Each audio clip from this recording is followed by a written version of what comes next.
নমস্কাৰ RB auto টিভিৰ আজিৰ খণ্ডলৈ আপোনালোক সকলোকে স্বাগতম জনাইছো বন্ধুসকল যোৱা খণ্ডত আমি কথা পাতিছিলো টাটাৰ এনেকুৱা 5খন গাড়ীৰ বিষয়ে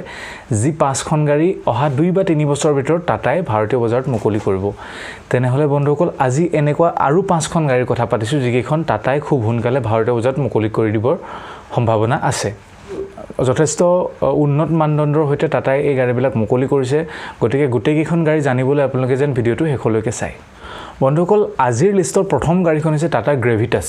টাটা গ্ৰেভিটাছখন অন্য একো নহয় যিখন টাটা হেৰিয়াৰ হয় তাৰে এক্সটেন্ডেড ভাৰ্জন বুলি আপোনালোকে ক'ব পাৰে টাটা গ্ৰেভিটাছ এখন 6 বা 7 সিটাৰ এসইউভি হ'ব আৰু ই যেটো আমাৰ হেৰিয়াৰ যেটো ইঞ্জিন আহে হে একেটা ইঞ্জিনৰ হৈতে চলিব বুলি জানিব পৰা গৈছে এই গাড়ীখনৰ টেষ্টিংও বিভিন্ন ঠাইত কৰি থকা দেখিবলৈ পোৱা গৈছে আৰু গাড়ীখন খুব সোনকালে এবছৰৰ ভিতৰতে ভাৰতীয় বজাৰত মুকলি হোৱাৰ যথেষ্ট সম্ভাৱনা আছে তাৰ পিছত আছে টাটা HBX হৈছে এটা কনসেপ্ট আৰু এই কনসেপ্টটো যোৱা বছৰ যেটো অটো এক্সপো আছিল যোৱা বছৰ নহয় এই বছৰ 2020 চনৰ যেটো অটো এক্সপো আছিল তাতে মুকলি কৰা হৈছিল আৰু খুব ইন্টাৰেষ্টিং লাগিছিল দেখিবলৈ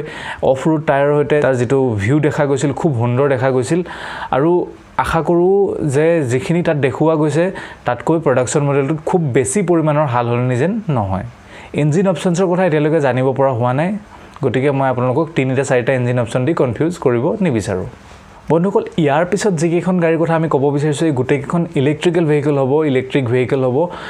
কাৰণ টাটাই ইয়াৰ আগতে ইতিমধ্যে নেক্সন ইলেক্ট্ৰিক ভাৰতীয় বজাৰত মুকলি কৰি দিছে গতিকে সম্ভৱ টাটাই এই ক্ষেত্ৰত যথেষ্ট উন্নতি আগলৈও কৰি থাকিব 2021 চনত আহিব টাটাৰ যিখন এল্ট্ৰোজ হেচবেক হয় তাৰে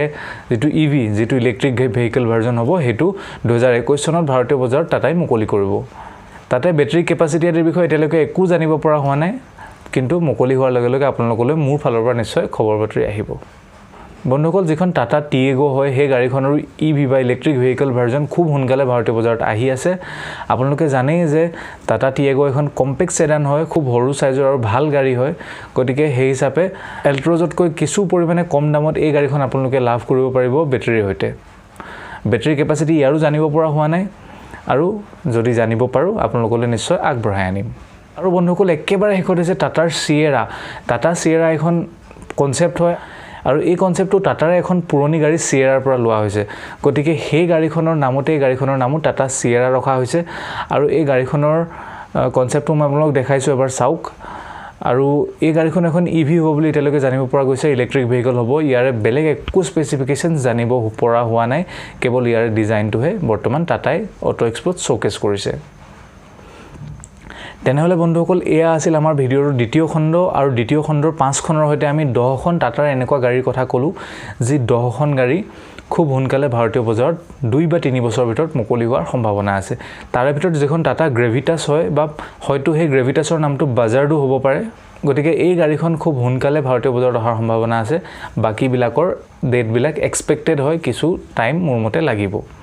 তেনেহলে বন্ধুসকল কওকচোন আজি ভিডিওটো চাই আপোনালোকৰ কেনেকুৱা লাগিল আৰু যদি ভাল লাগিলে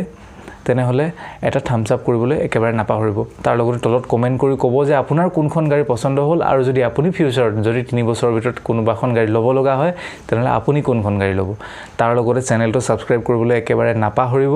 আৰু তাৰ উপৰিও কাষৰ বেল আইকনটো দবাব যাতে আগৰ ভিডিওৰ নটিফিকেশনবিলাক আপোনালোকে পাই থাকে তেনেহলে বন্ধুসকল বিদায় লোৱাৰ আগত এটা অনুৰোধ জনাব বিচাৰিছো আপোনালোকক যে ট্ৰাফিক ৰুল মানি চলক আৰু খুব ভালকৈ উইথ সেফটি গাড়ী চলাওক মটৰসাইকেল চলাওক হেলমেট ব্যৱহাৰ কৰক আৰু একেবাৰে হেকত বন্ধুসকল এটা অত্যন্ত দুখৰ খবৰ আমাৰ অসমৰে এটা দুখৰ খবৰ এটো আসলে অটোমোটিভ সম্পৰ্কীয় নহয় কিন্তু তথাপি মই খবৰটো উল্লেখ কৰিব বিচাৰিছো আমাৰ অসমত এনেকুৱা লগা হৈছে যেন মানৱতা কিছু হেৰাই গৈছে গতিকে মই আপোনালোকৰ ওচৰত হাতজোৰ কৰি প্ৰাৰ্থনা কৰিছো হাতজোৰ কৰি অনুৰোধ কৰিছো এনেকুৱা হ'বলৈ নিদিব চাওকচোন মব লিঞ্চিং সামূহিক হত্যাকাণ্ড হিচাপে 4টা 5টা হত্যাকাণ্ড হৈ গ'ল খুব কম দিনৰ ভিতৰতে গতিকে এইটো আমাৰ অসম নহয় এখন আমাৰ অসম নহয় আমাৰ অসমত এনেকুৱাকৈ মানুহ নাথাকে গতিকে আপোনালোকলৈ হাতজোৰ কৰি অনুৰোধ কৰিছো এই ঘটনাবিলাক ৰোধ কৰিবৰ কাৰণে আপোনালোকে পাৰ্যমানে সহায় কৰক সকলোকে পুলিচক সহায় কৰক প্ৰশাসনক সহায় কৰক কিবা যদি এনেকুৱা দেখিবলৈ পায় নিশ্চয় প্ৰশাসনক পুলিচক খুব সোনকালে যোগাযোগ কৰক তেনেহলে বন্ধুসকল আজি ভিডিওৰ পৰা বিদায় লৈছো নমস্কাৰ